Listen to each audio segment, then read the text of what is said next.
안녕하세요. 책 읽기 좋은 날입니다. 오늘 소개할 책은 부의 법칙입니다. 지은이는 캐서린 폰더이고요. 옮긴이는 남문희, 출판사는 국일미디어입니다. 가난은 죄라고 서슴없이 말하는 저자는 이 책에서 물질적, 정신적으로 풍성한 삶을 누리라고 역설하면서 자신의 경험과 많은 사례를 들어 부자가 될 수 있는 다양한 방법을 제시하고 있습니다. 저자가 말하는 부는 물질적 풍족뿐만 아니라 정신적인 풍족까지 포함하고 있는데요. 저자는 이 책에서 단순 명료한 언어를 통해 긍정적인 사고를 바탕으로 한 18가지 부의 습관을 밝히고 있습니다. 부자는 그냥 만들어지는 것이 아니라고, 꿈이라고 표현되기도 하는 각자가 가지고 있는 오랜 염원, 수건으로 만들어지는 것이라고, 그러면서 본인의 이야기와 다양한 사례를 들며 부자가 될 수 있는 법칙에 대해 말하고 있습니다. 부자가 되고 싶은가요? 그렇다면 저자가 말한 대로 읽고 느끼고 생각하면 어느 순간 당신은 정말 부자가 되어 있을 것입니다. 변화를 원하는 사람이라면 이 책을 꼭 읽어보세요. 그리고 자신의 가치를 믿으세요. 그러면 그토록 원하던 것이 당신 눈앞에 와 있는 것을 보게 될 것입니다.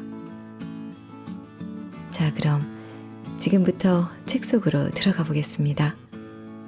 오늘도 책 읽기 좋은 날과 함께 즐거운 시간 되세요. 구독, 좋아요도 잊지 마세요.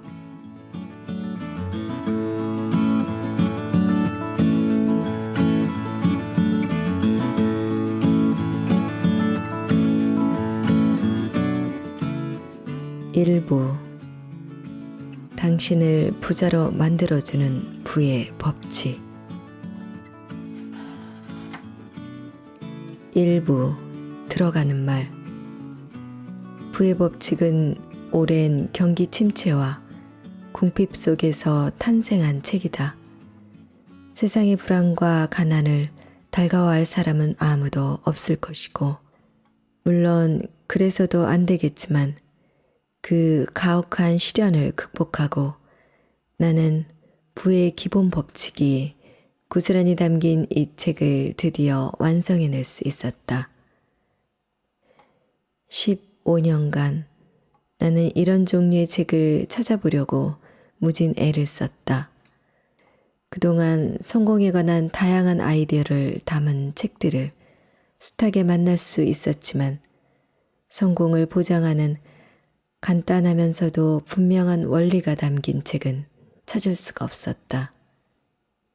첫 남편과 사별하고 어린아들과 단 둘만 남게 된 후부터 그런 책을 찾기 시작했다. 직업 훈련을 받아본 적이 없고 다른 생계수단도 없었기 때문에 어떻게 하면 부를 누릴 수 있는지 정확하게 일러주는 안내서가 간절히 필요했던 것이다. 한동안 우울증과 질병, 외로움, 경제적 궁핍으로 인해 완전히 좌절하며 지내기도 했다. 온 세상이 내게서 등을 돌리고 내가 하는 일은 모두 다 잘못되는 것만 같았다. 그러나 아들을 책임진 몸으로 자포자기한 채 인생을 망칠 수는 없었다. 아들과 나 자신을 위해서 나는 반드시 성공해야만 했다.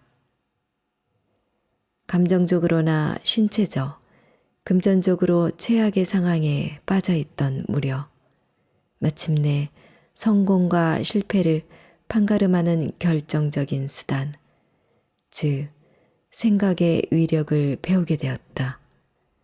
생각은 제대로 사용하기만 하면 건강과 행복, 성공을 열어주는 만능 열쇠가 될 수 있음을 드디어 깨닫게 된 것이다. 이 놀라운 성공의 비결을 파악하자마자 행운의 여신은 내게 미소를 짓기 시작했다. 부의 사고 습관이 탄생하다. 긍정적 사고 방식의 효력에 대해서는 많이 들어보았을 것이다. 그 진리가 나의 오랜 연구와 경험을 바탕으로 하여 부의 사고 습관으로 재탄생하게 되었다. 부라는 말은 번창하고 성공하며 가장 만족스러운 성과를 거둔다는 뜻이다. 부의 사고 습관을 실천할 때 더 나은 건강, 더 만족한 삶, 더 많은 경제적 성공 등 원하는 모든 꿈을 실현할 수 있는 엄청난 위력을 발휘하게 된다. 부의 법칙을 통해 부의 사고 습관이 그러한 놀라운 결과를 향해 어떻게 작용하는지 분명히 알 수 있을 것이다. 나아가 부의 사고 습관이 바로 당신을 위해서 똑같은 작용을 할 수 있음도 알게 될 것이다. 이 책을 읽는 동안 자신도 모르는 사이에 부의 사고 습관을 실천하고 발전시킴으로써 풍성한 결실을 수확하게 될 것이다. 부의 법칙을 적용하여 성공을 거둔 사람들. 목사가 되어 처음 일을 시작한 해는 2차 세계대전 이후 가장 심각한 경제불황이 닥쳤던 때였다. 교회 임직원들이 그 어려운 시기에 살아남을 수 있는 방법을 주제로 강연을 해보자고 제안했다. 이 책에서 소개하는 부의 법칙이 형태를 갖추기 시작한 것도 바로 그 무렵이었다.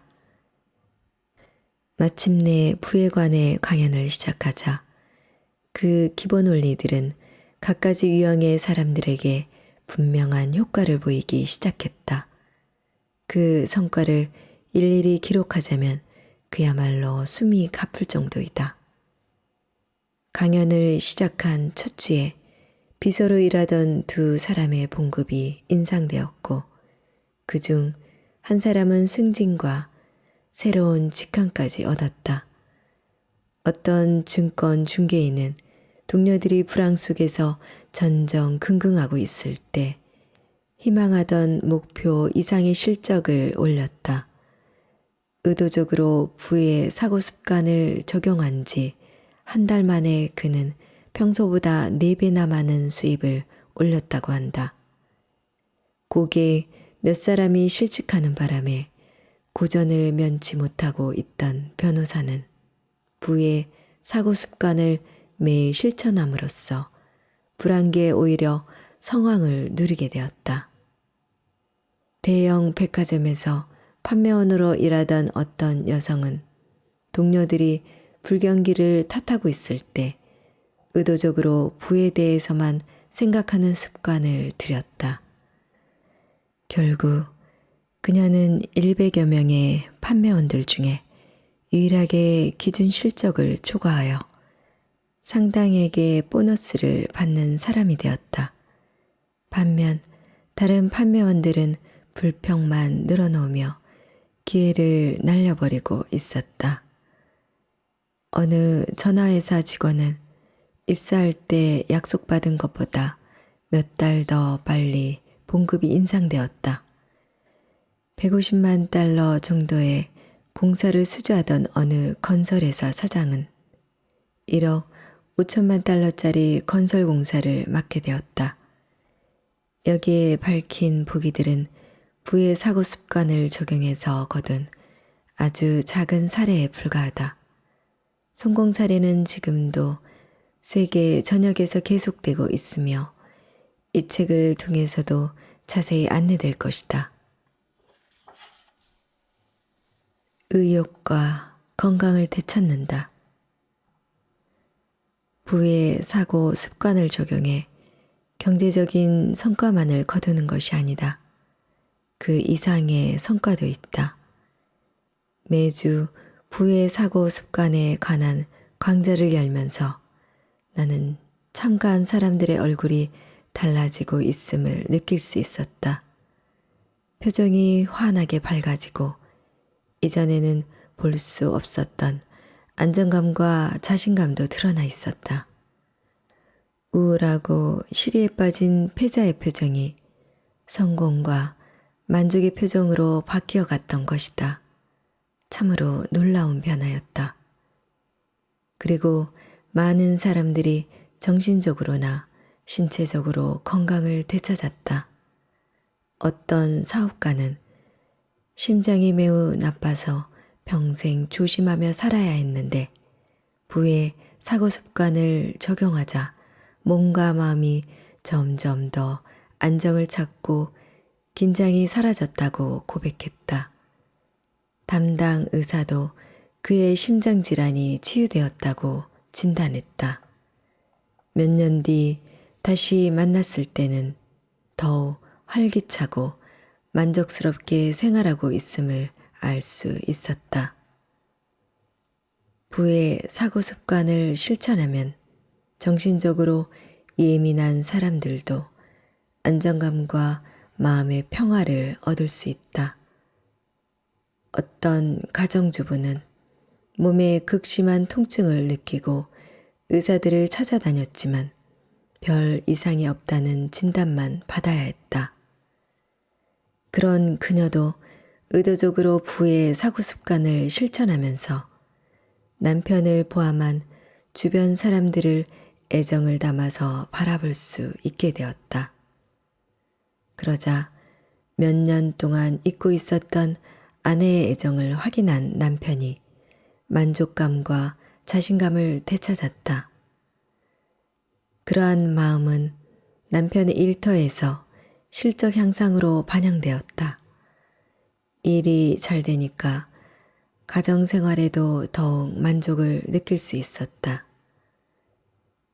아내도 건강이 좋아져서 몇 년은 더 젊어 보일 정도가 되었다.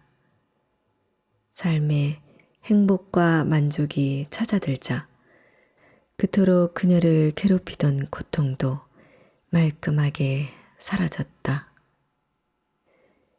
인생 전부가 바뀔 수 있다. 외롭고 불행했던 한 여성은 자살까지 생각하고 있었다. 그러던 그녀가 부의 원리에 집중하고 난 이후 자신 이외의 세상에 대해서도 관심을 갖기 시작했다. 그러한 자세는 더욱 만족스럽고 균형 잡힌 생활로 이어졌고 자살에 대한 충동도 사라졌다. 어떤 가정주부는 몰래 한두 잔씩 술을 마시곤 하던 습관이 어느새 심각한 알코올 중독으로 발전했다. 그러다가 부의 사고 습관을 실천하면서 새로운 희망을 찾게 되었다. 음주벽이 극복될 수 있다는 것을 깨달았기 때문이다. 그렇게 삶에 대해 기대와 믿음을 갖자 분노와 온갖 갈등이 사라지기 시작하고 술 마시는 횟수도 점점 줄어들었다. 부의 원리를 적용한 후 위기에 빠졌던 결혼 생활이 회복된 사례도 많았다. 이혼한 배우자가 돌아와 재혼한 커플이 있는가 하면 남편과 사별하고 20년이나 홀로 지내던 부인이 재혼한 경우도 있었다. 자기 일에 늘 권태를 느끼던 어떤 사람은 부의 사고 습관을 적용한 이후 직업에 대한 새로운 전망과 시각을 회복하게 되었다. 강좌를 통해 이처럼 많은 사람들이 다양한 성공을 거둘 수 있었는데 그중 몇몇 사람들은 내게 직접적인 도움을 주기도 했다. 어떤 사업가는 책이 무사히 인쇄되어 나오기를 함께 기도해 주었고 어떤 중개인은 책의 이름을 붙여주었고 또 어떤 홍보 전문가는 책을 출판할 출판사를 소개해 주기도 했다. 이렇게 해서 마침내 부의 법칙은 무사히 독자 앞에 선을 보이게 되었다. 부의 법칙 1. 부에 관한 고정관념을 깨라. 부자가 되고 싶은 욕망은 잘못된 것이 아니다. 인간으로서 당연히 품어야 하는 욕망이다. 이것이 바로 부에 대한 놀라운 진실이다. 러셀 H. 코넬은 다이아몬드 밭이라 불리는 유명한 설교에서 이렇게 역설한 바 있다. 나는 여러분께 마땅히 부자가 되어야 한다고 말합니다. 우리에게는 가난해질 권리가 없습니다. 부유하게 살지 못하고 있습니까? 그렇다면 다른 어떤 불행보다 2배로 불행한 것입니다. 풍족한 삶으로 우리를 데려다 줄 확실한 방법이 우리 눈앞에 분명히 존재하고 있기 때문입니다.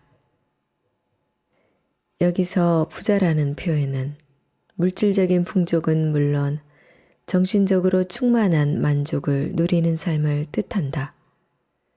건강과 행복 그리고 여유, 이 목표에 가장 빨리 도달할 수 있는 방법은 분명히 존재한다. 그리고 부에 대한 놀라운 진실을 한 가지 더 추가하자면 그 목표에 도달하는 길 역시 생각보다 쉽다는 것이다. 우리는 부를 열망해야 한다. 지금껏 살면서 경험한 가장 큰 충격은 부와 성공에 대해 강의를 시작할 무렵에 겪은 일이었다. 강연에 참석한 많은 사람들이 부와 부에 대한 열망이 과연 옳은 것인지 판단하지 못해 오랜 고민에 빠져 있음을 깨달았던 것이다. 물론 그들은 모두 부자가 되고 싶어 했다.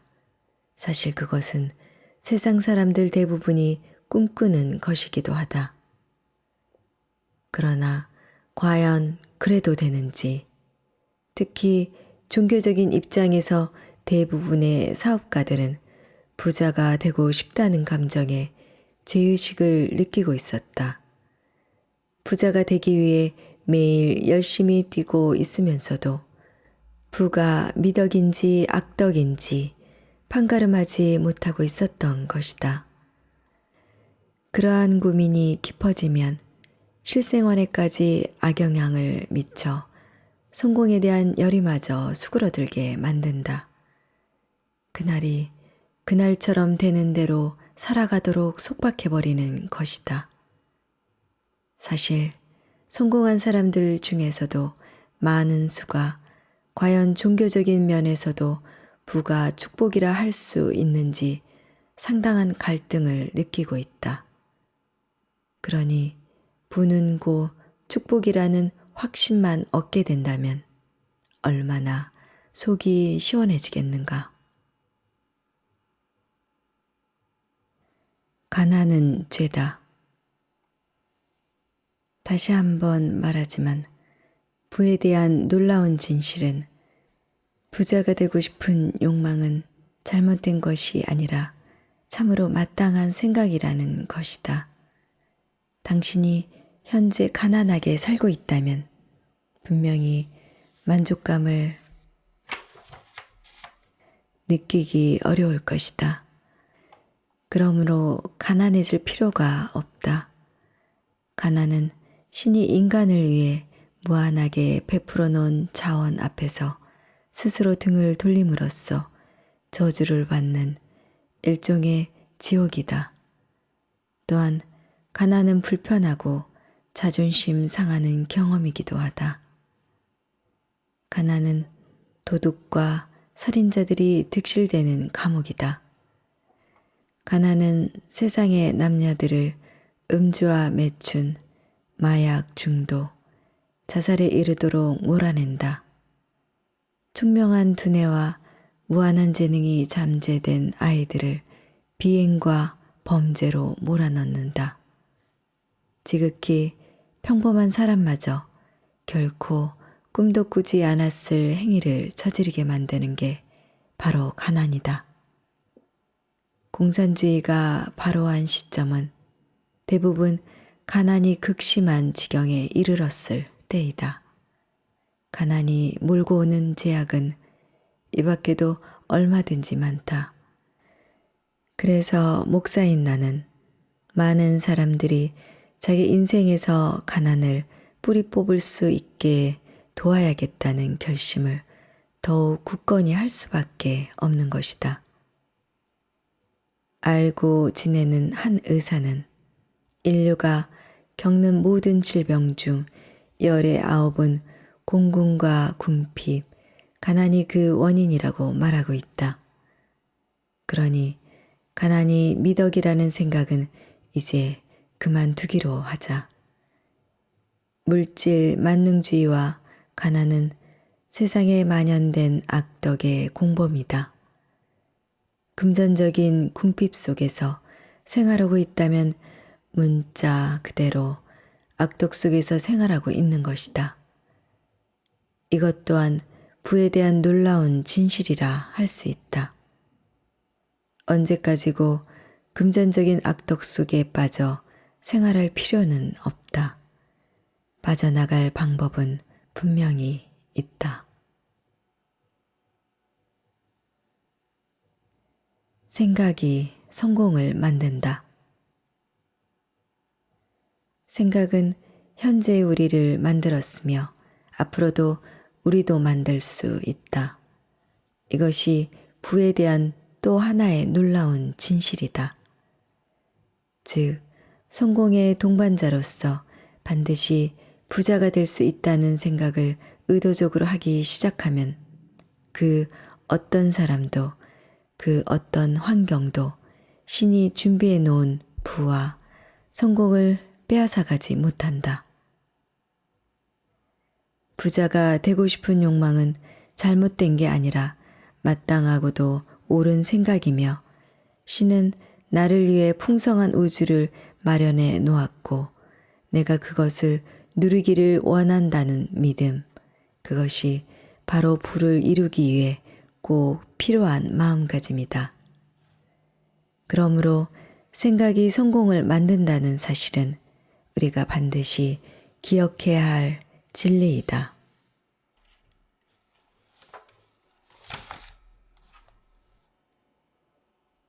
부의 법칙 2.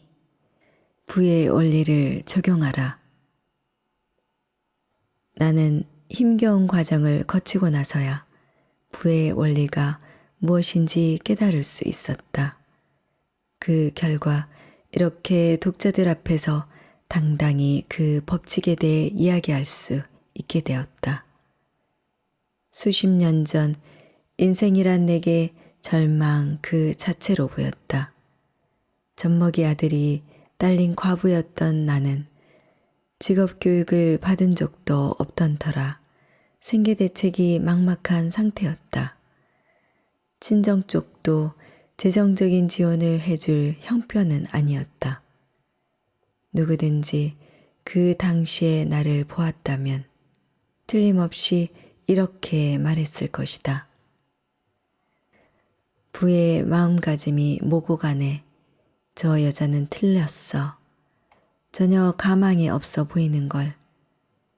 이 비참한 시기에 나는 성공과 실패를 가늠하는 열쇠로서 생각의 위력을 깨달았다. 그때까지의 내 모든 실패는 대부분 실패에 대한 생각 때문에 일어났음을 알았다. 바로 그 생각의 힘을 올바로 적용할 때 비로소 건강과 행복, 성공적인 인생이 내 손안에 들어오게 돼 있다. 철학자 제임스 앨런은 다음과 같이 주장했다. 사람이 생각할 줄 안다는 것, 그것은 곧 자기가 원하는 대로 자신을 만들어갈 수 있는 변화와 재생의 기능을 자기 안에 품고 있다는 뜻이 된다. 이 간단하면서도 위력적인 성공의 비밀을 이해하고 실제 삶에 적용하자 물결이 뒤바뀌듯 행운의 배는 내 쪽으로 다가오기 시작했다. 나를 위한 성공의 길이 드디어 열린 것이다. 나는 비즈니스 스쿨에 입학했고 젊은 변호사의 비서로 취직할 수 있었다. 그 변호사는 훗날 우리 시의 시장이 되고 국회의원 선거에도 출마했으며 상당수의 변호사와 비서들을 채용할 정도로 회사를 키워낸 인물이었다. 그 변호사 밑에서 한창 인정을 받던 무렵 나는 목사가 되겠다는 소망을 키우기 시작했다.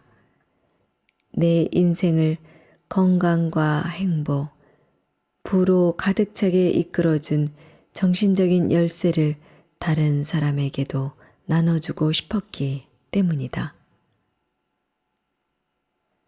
법칙 중의 법칙. 부를 위한 기본 원리를 적용하면 수학 공식처럼 명명백백하고 확실한 결과를 낳는다. 과학자들은 이런 원리를 가리켜 작용과 반작용이라고 표현한다. 어떤 사람들은 수요와 공급이라고도 한다. 성경에서는 부에 대한 기본 원리를 씨를 뿌리고 수확하는 것으로 비유했다. 에머스는 이를 보상의 원리라고 표현했다. 그는 보상이라는 에세이에서 다음과 같이 주장했다. 당신이 하는 모든 노력에 보상이 있을 것이다. 보상이 늦으면 늦을수록 당신에게는 더 크게 이루어질 것이다. 복리에 복리를 더하는 것이 신이 베푸는 관례이고 법칙이기 때문이다. 받기 위해서는 먼저 주어야 하고 주는 것이 있으면 반드시 보상이 있다는 사실. 이것이 바로 부를 이루는 기본 원리이다. 에머스는 그것을 가리켜 법칙 중에 법칙이라고 강조했다.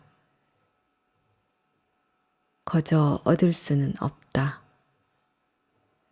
보상의 원리가 인생의 기본 원리라고 강조한 에머슨의 생각에 나도 동의한다. 나는 이 부의 기본 원리를 발상과 흡수라고 표현하고자 한다. 그러니까 자신의 생각과 감정, 상상을 외부 세계로 발산하면 그 결과를 고스란히 실제 삶과 일 속으로 끌어들이게 된다는 뜻이다. 원인이 있기에 결과가 있고 주는 것이 있기 때문에 받을 수 있다.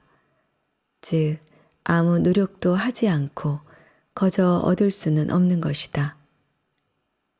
고도화된 문명 세계에 아직도 가난이 존재하는 이유는 많은 사람들이 이 인생의 기본 법칙을 모르고 있기 때문이다. 흡수하기 위해서는 발산해야 함을, 발산하면 흡수하게 됨을 깨닫지 못하고 있기 때문이다. 받기 전에 먼저 주어야 하며 수확하기 전에 먼저 씨를 뿌려야 하는 것이다.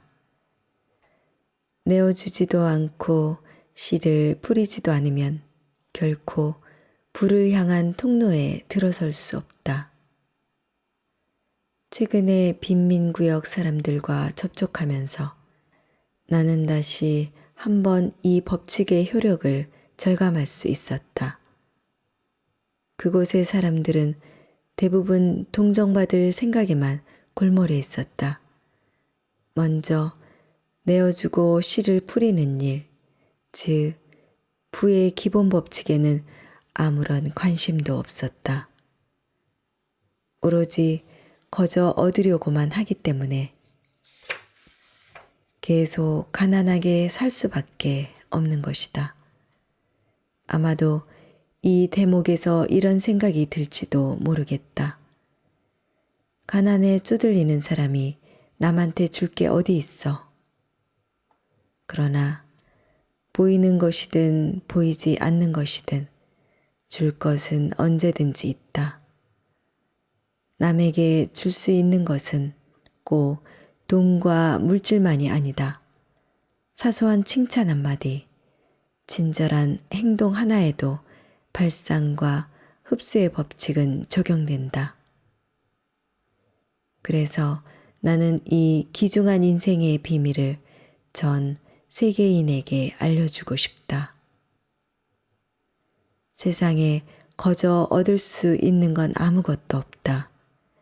진정으로 받고 싶은 것이 있다면 무형의 것이든 유형의 것이든 먼저 넉넉히 내어줘라. 그러면 가장 좋은 것으로 얻을 수 있을 것이다. 발산하라. 그러면 흡수하리라. 에머스는 주고받는 부의 원리, 즉 발산과 흡수의 원리를 다음과 같이 묘사했다. 위대한 마음을 가진 사람들은 비밀스런 힘을 끊임없이 발휘하여 위대한 일들만을 계속하여 끌어들인다. 여기서 위대한 마음을 가진 사람이란 어떤 사람을 말하는 것일까? 실패와 좌절이 아닌 성공과 부를 기대하고 생각하는 사람들을 말한다. 다음과 같은 푸념을 들어보았을 것이다. 나는 뭘 해도 안 돼. 번번이 실패야. 세상 참 살기 힘드네.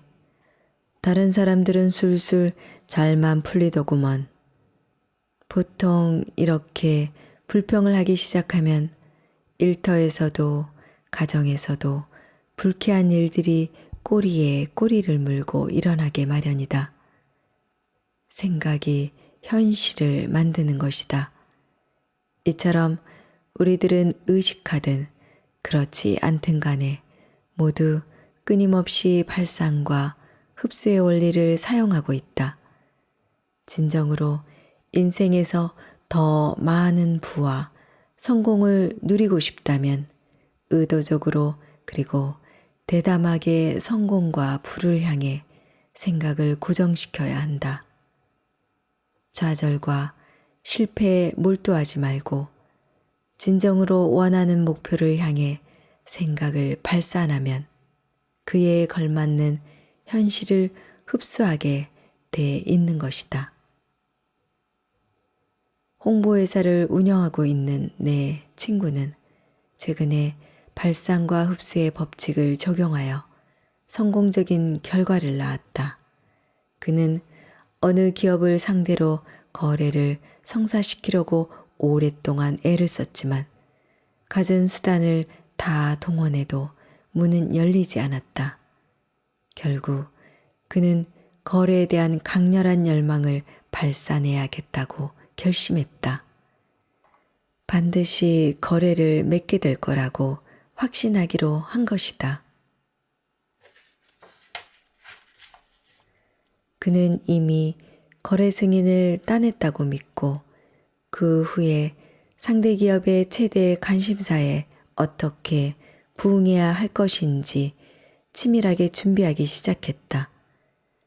또 한편으로는 그 기업의 홍보 담당 인사들이 어떤 사람들인지도 꼼꼼하게 체크했다. 그러는 과정에서도 그는 자신에게 계속 확인시키는 일을 잊지 않았다. 나는 기죽지 않아. 끝까지 버틸 거야. 포기하지 않아. 나는 반드시 성공하기로 예정돼 있어. 그렇게 하자 마음이 잔잔히 가라앉으며 평정을 유지할 수 있었다. 몇 주 후 그는 기업 간부들을 위한 어느 회의에 참석하는 기회를 갖게 됐다. 호텔 수영장에서 다른 회사 간부 몇 명과 수영을 하던 그는 자신이 몇 달 동안이나 거래를 들여고 애썼던 바로 그 기업의 홍보 담당자와 대면하게 되었다. 그리고 바로 풀 안에서 두 사람은 협상을 벌이기 시작했다. 그는 나에게 자신의 체험을 신명나게 털어놓으며 이렇게 선언했다. 내게 이 행복한 결과를 가져다 준 것은 틀림없이 발상과 흡수의 법칙이었어. 수백 명의 사람들과 대화를 나누면서 생각이 바로 현실을 만든다는 사실을 사람들은 대부분이 깨닫지 못하고 있음을 나는 분명히 알 수 있었다. 마음이 먼저다. 만사는 먼저 마음속에서 이루어진다는 사실. 이 얼마나 흥미진진한 일인가.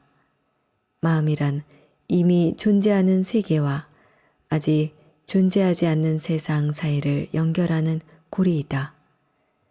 그렇기 때문에 마음속에서 이루어진 일은 현실에서 이루어지게 돼 있는 것이다. 바로 내가 원하는 대로 나의 세계를 바꿔나갈 수 있다는 말이다. 대부분 그러한 능력을 거꾸로 사용하기 때문에 공경에 빠지는 것이다. 의도적으로 그리고 꾸준히 어떤 목표를 향해 생각과 감정, 기대를 집중시키면 그것이 곧 실제 경험을 만들어낸다. 그러므로 누구에게 애걸하거나 하소연할 필요 없이 조용히 진정으로 경험하고자 하는 목표를 선택하고 생각하고 발산하기만 하면 된다. 그렇게 하면 부가 쏟아져 들어오기도 전에 이미 승리를 예감할 수 있을 것이다. 이와 같이 열망하는 대상을 우리 쪽으로 흡수하기 위해 먼저 의도적으로 발산해야 하는 것이다. 그렇게 하지 않으면 제한된 사고 습관이 굳어져 제한된 결과만을 얻게 된다. 물론 그럴 만한 자격이 없는데도 승승장구하는 것처럼 보이는 사람들이 가끔 있다. 그러나 그런 사람들의 건강과 부 그리고 행복은 머지않아 무너져 버리게 될 것이다. 그것이 세상을 주관하는 신의 섭리이다. 그러니 발상과 흡수의 법칙이 정말 효력이 있는지 눈치만 보지 말고 스스로 실험하고 증명해 보이도록 하라. 우울한 기질은 날려보내라. 우리 모두에게는 우울한 기질과 함께 신이 부여한 신성한 능력이 잠재되어 있다. 심리학자들은 사람들이 대부분 정신력의 약 10%밖에 사용하지 못한다고 주장한다. 의학계에서는 사람들이 신체가 가진 힘의 약 25%만을 사용한다고 보고 있다. 나아가 심리학자들은 24시간의 육체의 작업보다도 1시간 동안 정신력을 집중적으로 사용할 때 더욱 월등한 결과를 낸다고 주장한다. 일부 심리학자들은 한 달간의 육체 작업보다도 1시간의 사고력 집중이 월등한 결과를 낳는다고도 한다.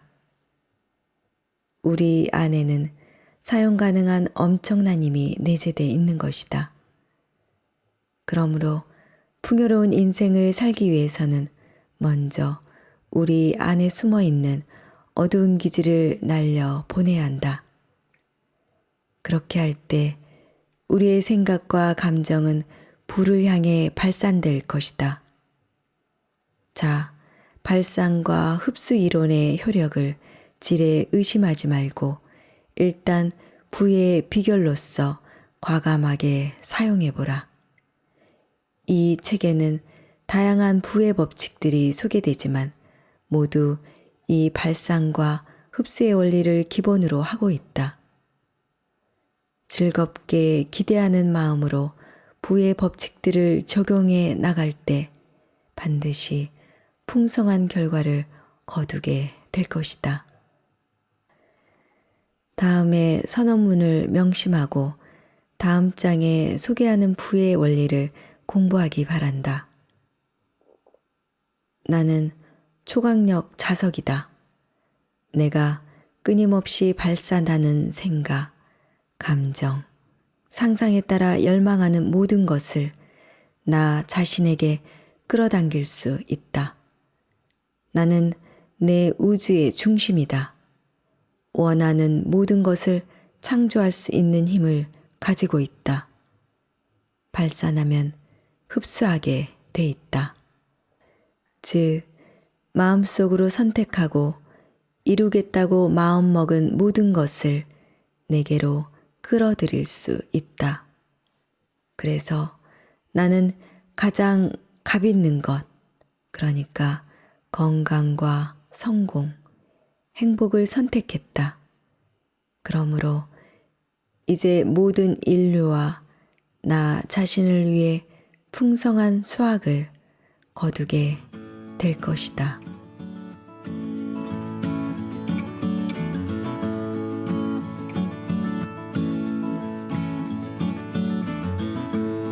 책 읽기 좋은 날 오늘은 여기까지입니다. 끝까지 함께 해주셔서 감사합니다.